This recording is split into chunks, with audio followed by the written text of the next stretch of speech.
السلام علیکم دوستو، میں سید فراز علی آپ کی خدمت میں حاضر ہوں۔ الا لعنت اللہ علی القوم الظالمین۔ کسی بھی ظلم کی نسبت سے انسانیت کا کم از کم تقاضا ہے کہ اس ظلم کے خلاف آواز بلند کرے، اور جیسا ہی ظلم ہو، جتنا بڑا ظلم ہو، اتنی ہی بلند آواز ہونی چاہیے۔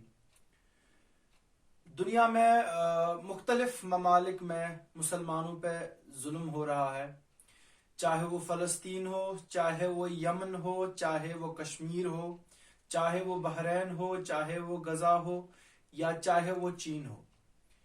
مسلمانوں پہ بہت سارے جو ظالم ہے وہ ان پہ ظلم کر رہے ہیں۔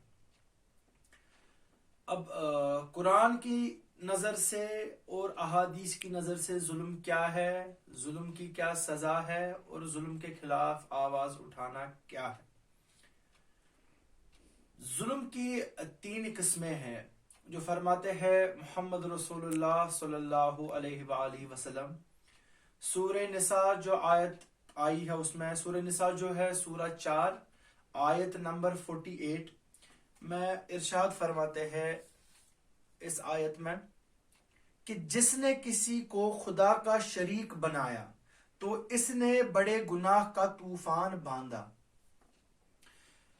یہ اس آیت کی تشریح محمد رسول اللہ صلی اللہ علیہ وآلہ وسلم کرتے ہیں کہ تین قسم کے جو ہے ظلم ہے۔ ایک ہے کہ کوئی نعوذ باللہ خدا کے شریک میں لایا جائے تو اس نے بہت بڑا گناہ کیا ہے، یہ بہت بڑا ظلم ہے، اور ظلم کا اس پہ ایک گناہ کا طوفان اس نے لایا ہے، اور اس نے ایک ظلم کیا ہے، تو اس کی یہ سزا ہے۔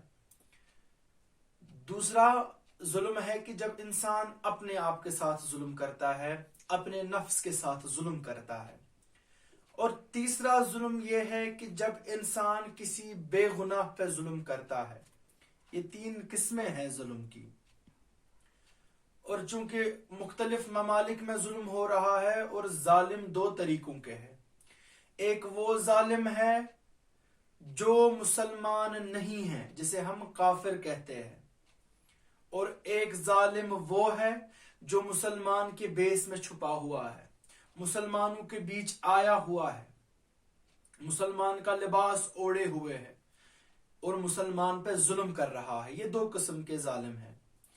اور شیخ احمد دیدت صاحب فرماتے ہیں کہ اسلام کا سب سے بڑا دشمن جاہل مسلمان ہے، کیونکہ جاہل مسلمان اپنی جہالت میں آ کے کچھ ایسی حرکتیں کرتا ہے، کچھ ایسے ظلم ڈھاتا ہے مظلوموں پہ کہ دوسرا انسان سوچتا ہے کہ جو حرکتیں یہ کر رہا ہے شاید اسلام یہی ہے، شاید دین محمد رسول اللہ صلی اللہ علیہ وآلہ وسلم یہ ہے، جبکہ ویسا نہیں ہوتا۔ وہ دین کا ٹھیکیدار بنا ہوتا ہے، وہ دین کا ایک ریپریزنٹیٹیو بنا ہوتا ہے، اور وہ بہت غلط ریپریزنٹ کرتا ہے دین کو، اور دوسروں کے سامنے وہی نظریہ رہتا ہے اسلام کا، جبکہ بالکل ایسا نہیں ہے۔ اور چونکہ کچھ ہی سمے پہلے بلوچستان کوئٹہ میں 11 جوانوں کو شہید کیا گیا، اور ایک گروہ آیا، اور ان 11 جوان، یہ جو 11 جوان تھے، یہ کوئلے کے کھان میں کام کر رہے تھے، یہ مزدور طبقے سے تھے۔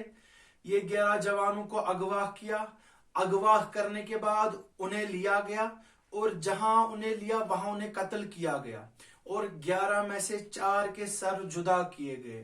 اور جس گروہ نے اس کی ذمہ داری لی ہے وہ خود کو پکا مسلمان سمجھتے ہیں۔ اور کس بنا پہ ان 11 جوانوں کو شہید کیا گیا؟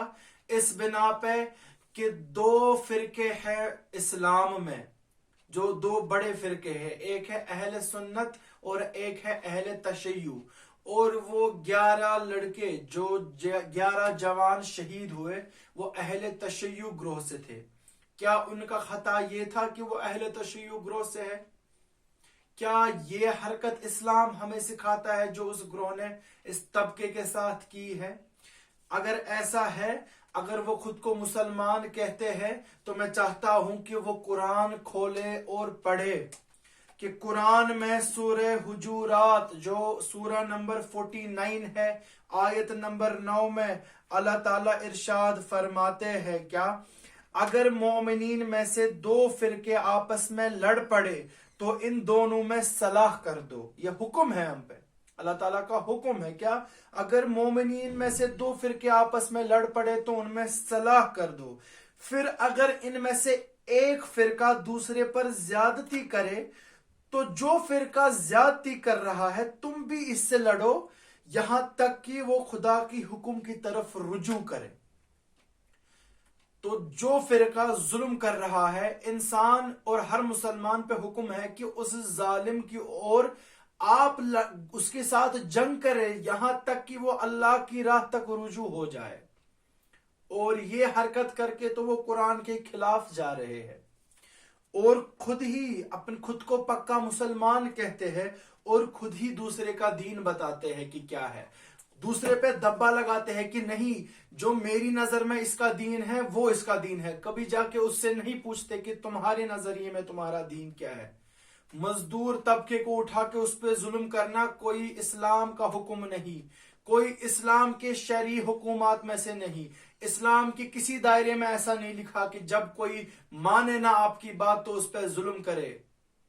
حتیٰ کہ یہاں تک کہ سورہ نحل میں جو 16واں سورہ ہے اس کی آیت نمبر 125 میں یہ ہے کہ میں بے شک ان لوگوں خدا کی راہ سے بھٹک گئے. پروردگار جانتا ہے کیا؟ جو لوگ خدا کی راہ سے بھٹک گئے ان کو تمہارا پروردگار خوب جانتا ہے اور ہدایت یافتہ لوگوں سے بھی خوب واقف ہے. پروردگار خود جانتا ہے کہ کون میری راہ پہ ہے اور کون میری راہ سے بھٹکا ہوا ہے. کبھی دین محمد رسول اللہ صلی اللہ علیہ وآلہ وسلم، دین اسلام کبھی بھی تلوار کی نوک پہ نہیں پھیلا ہوا ہے. یہ تو آپ ہے جو ایسی حرکتیں کر رہے ہیں. خدا کو جب پتا ہے کہ کون حق پہ ہے کون نا حق پہ ہے، خدا کو پتہ ہے صحیح رستے پہ کون ہے صحیح رستے پہ کون نہیں ہے، یہ خدا تک فیصلہ ہے. کل کو روز محشر اس کا حساب و کتاب ہوگا. آپ کون ہوتے ہیں دوسرے کے اس میں دخل اندازی کرنے والے؟ کوئی آپ کی جیسی آئیڈیالوجی نہیں رکھے گا تو اس کا مطلب یہ نہیں آپ اس کو قتل کر دیں گے. اور ہر کسی انسان کے لیے یہ واجب ہے کہ اس کے متعلق آواز اٹھائے. بخاری شریف میں حدیث ہے، محمد رسول اللہ صلی اللہ علیہ وآلہ وسلم فرماتے ہیں کہ مظلوم کی بد دعا سے ڈرو، کیونکہ مظلوم کی بد دعا اور خدا میں کوئی دیوار نہیں ہوتی. تو یہ ایک ایسا حدیث ہے جس سے ہمیں پتہ چلے کہ مظلوم کی طاقت کہاں تک ہے، اور مظلوم کا حامی اگر کوئی نہ ہو تو پروردگار اس کا حامی ہوتا ہے. اور ارشاد فرماتے ہیں اللہ تعالیٰ 5ویں سورے میں، سورہ مائدہ آیت نمبر 32 میں اللہ تعالیٰ ارشاد فرماتے ہیں کہ جو بھی کوئی شخص کسی بے گناہ کو قتل کر دے اس نے پوری انسانیت کا قتل کیا ہے. تو انہوں نے اس گروہ نے آج تک کتنے بے گناہوں کو مارا، پوری انسانیت کا قتل کیا ہے اور خود کو پکا مسلمان کہتے ہیں. اور ان کا مقصد کچھ نہیں سوائے تفرقہ پیدا کرنے کے، اسلام کے فقوں کے بیچ میں تفرقہ پیدا کرنا ان کا مقصد ہے. اور وہ جلد از جلد سامنے آئے گا کہ ان کے مقاصد کیا ہے، چاہے وہ شام میں ہو چاہے وہ عراق میں ہو.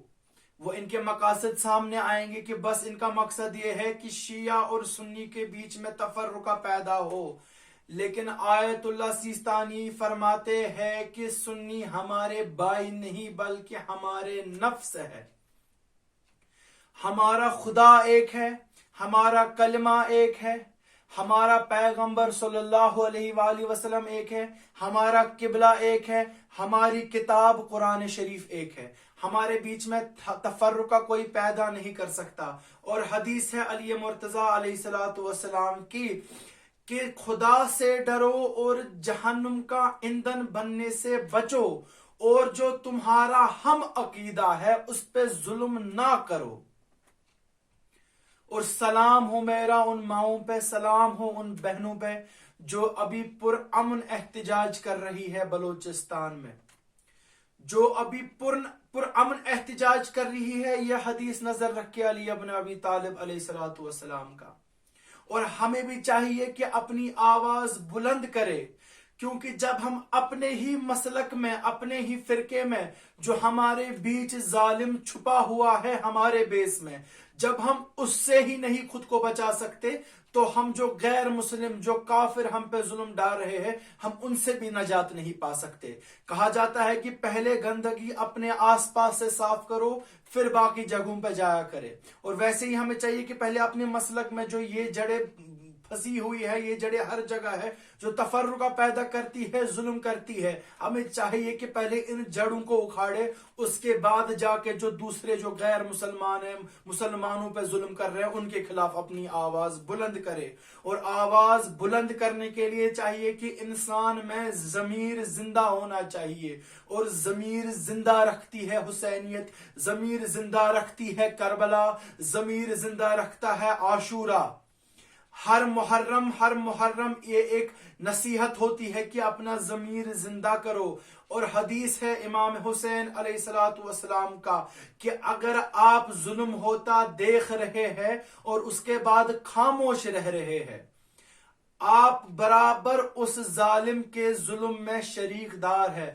آپ شرکت کر رہے ہیں، جتنا جرم اس ظالم کا ہے جو ظلم کر رہا ہے، اتنا آپ کا بھی اس میں جرم ہے، کیونکہ آپ خاموشی اختیار کر رہے ہیں وہ ظلم دیکھ کے۔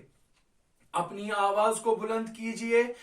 اور میں پرزور مذمت کرتا ہوں یہ جو 11 جوانوں کو شہید کیا گیا ہے کوئٹہ، ہزارہ میں، بلوچستان، پاکستان میں، جو ان کو شہید کیا گیا ہے۔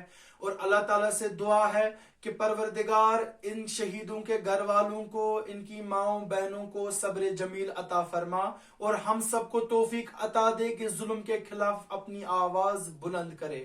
الا لعنت اللہ علی القوم الظالمین۔ السلام علیکم ورحمۃ اللہ وبرکاتہ۔